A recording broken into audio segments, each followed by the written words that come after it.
অনেক দিন থেকে আমার একটা পাহাড় কেনবার শখ, কিন্তু পাহাড়কে বিক্রি করে জানি না।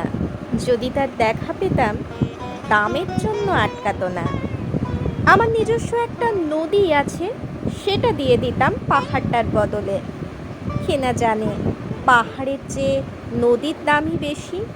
পাহাড় স্থানু নদী বহমান, তবু আমি নদীটার বদলে ওই পাহাড়টাকেই কিনতাম, কারণ আমি ঠকতে চাই।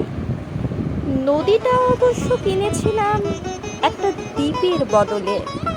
ছেলেবেলায় আমার ছোটোখাটো ছিমছাম একটা দ্বীপ ছিল, সেখানে অসংখ্য প্রজাপতি। যৌবনে দ্বীপটা আমার কাছে মাপে ছোট লাগলো।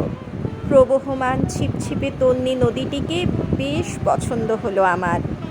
নদী আমার অনেক প্রশ্নের উত্তর দিত, যেমন বলতো আজ সন্ধেবেলা বৃষ্টি হবে কিনা, সে বলতো আজ এখানে দক্ষিণে গরম হাওয়া, শুধু একটা ছোট্ট দ্বীপে বৃষ্টি, যেন উৎসব। আমি আর কোনো দ্বীপে যেতে পারি না, সে জানতো।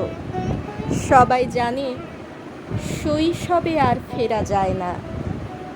এখন আমি একটা পাহাড় কিনতে চাই। সেই পাহাড়ের পায়ের কাছে থাকবে কখন অরণ্য, আমি সেই অরণ্য পার হয়ে যাব।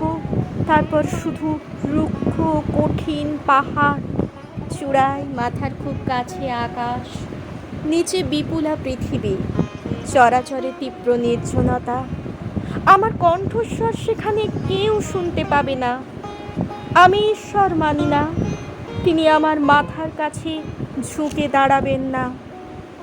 আমি 10 দিককে উদ্দেশ্য করে বলবো, প্রত্যেক মানুষই অহংকারী। এখানে আমার কোনো অহংকার নেই।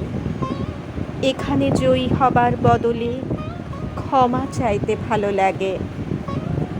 হে 10 দিক, আমি কোনো দোষ করিনি, তুমি আমায় ক্ষমা করো।